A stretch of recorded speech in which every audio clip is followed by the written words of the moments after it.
On behalf of Lutheran Coalition for Renewal and Northwoods Core, I welcome you here to the Grand Lutheran Church this morning for our, I think it's the second annual convocation that we've been able to put together. I want to thank everyone for coming and for participating. Pastor Steve Shipman is here this morning, as well as Paul Already. They are actors, and we welcome Bishop Skrenes in our midst this morning as well. Bishop Skrenes, bring us greetings. Good morning. Good morning.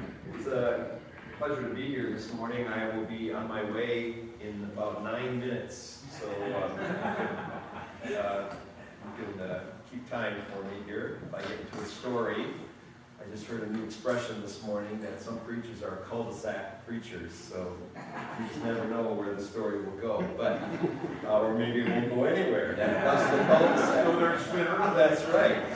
In any event, I will be on my way this morning. I have to be at 2 o'clock. I have to be in Appleton at Trinity Church in Appleton for the installation of the new bishop there, Jerry Mansholt, who is being installed this afternoon, and I will be a part of that worship service this afternoon. I want to bring greetings on behalf of the 82 congregations of the Northern Great Lakes Synod. We're from Faith in Sault Ste. Marie, in the eastern end, over to St. John's in Ironwood, the western end, from Shepherd of the Lakes, or the Seas rather, in Copper Harbor, all the way down to Good Shepherd in Eshtigal, Wisconsin. And this morning I just want to give you a word about renewal movements and the importance of renewal movements in the church. And to tell you that there is nothing new under the sun. That's not just my quote, of course. You may quote me on that, but it's actually scriptural. There is nothing new under the sun, and that in the Lutheran Church either. There have been renewal movements almost from the very time that the Reformation began. In fact, indeed, you could even make the argument, as has been made, that the Lutheran Church is a renewal movement within Western Christianity. In fact, I will tell you quickly about 2 renewal movements that have both been very significant about very different issues. And the first one I experienced in an interesting way this summer.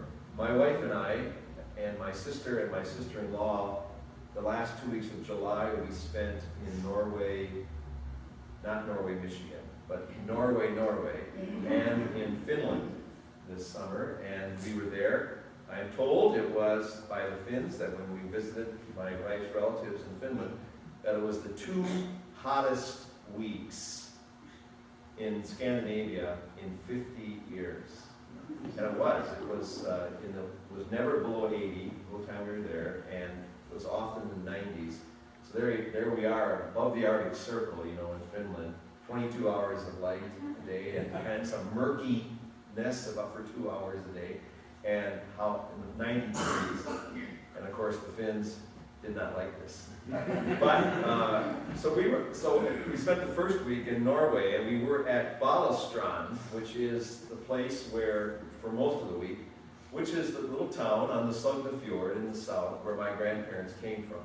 My grandfather was one of 9 children, and he and his bride, the week after they were married, left Norway for the United States, as had their brothers. Many of his brothers and sisters left Norway for the United States. There were 2 remaining sisters that stayed in Norway, and it's their children and their grandchildren and great-grandchildren that we now relate to as our second and third cousins over there. So, 8 years ago, my wife and I made an exploratory visit over there to visit these people and to get to know these second and third cousins of ours. And it's been a great experience. And we maintain contact, and now with the magic of Facebook especially, we are able to communicate very openly and quite a bit actually with our relatives in Norway, which are the ones I want to talk about just for a moment. And that is this, that, so last fall, the pastor of that congregation of the Chugam Church, which is where my grandparents were baptized and confirmed and married, he invited me to come and preach at the congregation. The congregation is something over 500 years old. It's a little unsure exactly how old it is, but around 500 years old, a little bit older than that. And the building is only 150 years old. It's the third church building in the history of that parish.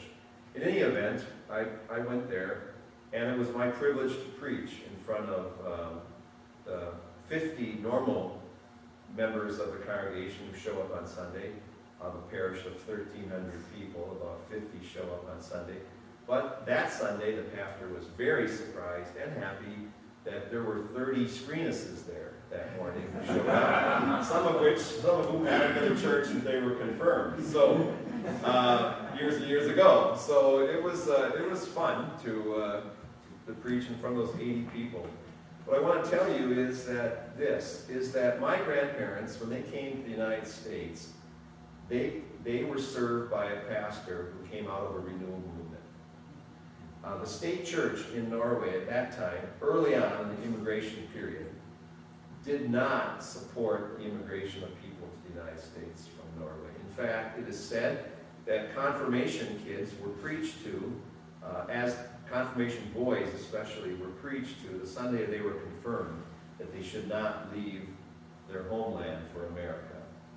And, but of course that was promptly ignored by lots of them. In fact, so many that half of the men who came to adulthood in Norway between 1820 and 1920 left for the United States. Think of that, half of the men.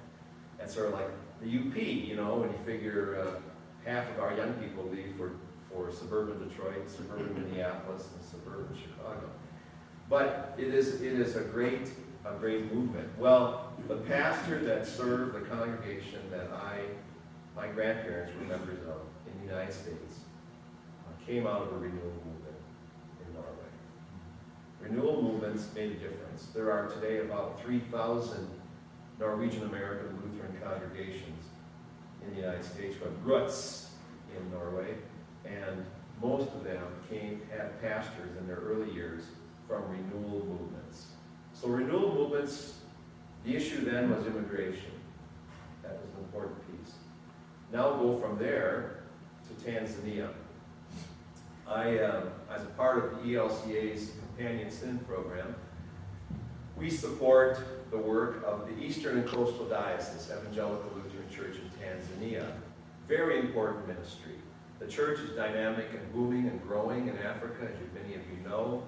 That there are more Lutherans in Tanzania than there are in the ELCA today. Europe, there will soon be more Lutherans attending worship in Africa than are attending worship in Europe. Soon. It is growing very fast in many countries. So Africa is becoming very important in the worldwide movement of the church. Well, let's go to a school there in Tanzania. It's a girls' school, Makuza Girls' School. I am delighted that the women of the ELCA in our synod have taken Makuza Girls' School on as one of their projects. Makuza Girls' School is a brand new school, 3 years old, 300 students, all young girls between what we would call 6th grade and maybe first year of college, that age group. And it is designed to renew the church. Oh yes, those girls are going to learn all kinds of skills. Some of them are going to go on to college, all that. But the purpose of that school is to give them an education so that they can be part of the renewal of the church in Tanzania. Now, why is that important? It's important because the culture in Tanzania needs to be renewed in many ways. The relationship between men and women, between power and women, is very similar to the way it was in our church 75 years ago. Except now, they are only now beginning to ordain women, and women do not yet have a full role in the life of the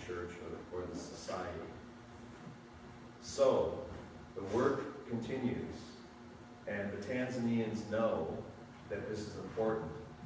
And there are renewal movements around the world that are supporting this school, including groups in Scandinavia and Germany that are not immediately attached to the church, even though their people are often members of the Lutheran community there in their home country. So renewal movements are not new. They are significant, and they face different issues at different times. In fact, the whole Lutheran Church really needs to continue to be thinking about renewal movements. In fact, we need more renewal movements and not less. And there has been, whether it's social justice or worship or education or theological issues, there needs to be more issues.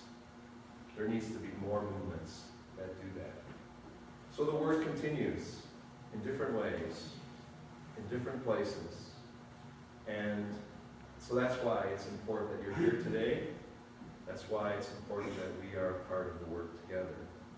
So on behalf of our church, and in fact, this afternoon I'll visit briefly, I'm sure it'll be quite briefly, with Bishop Elizabeth Eaton, but I will bring her your greetings on behalf of our Synod and the movement here to renew the church, which we're all about. Thank you very much. God bless you, and we'll see you soon. And I'm off.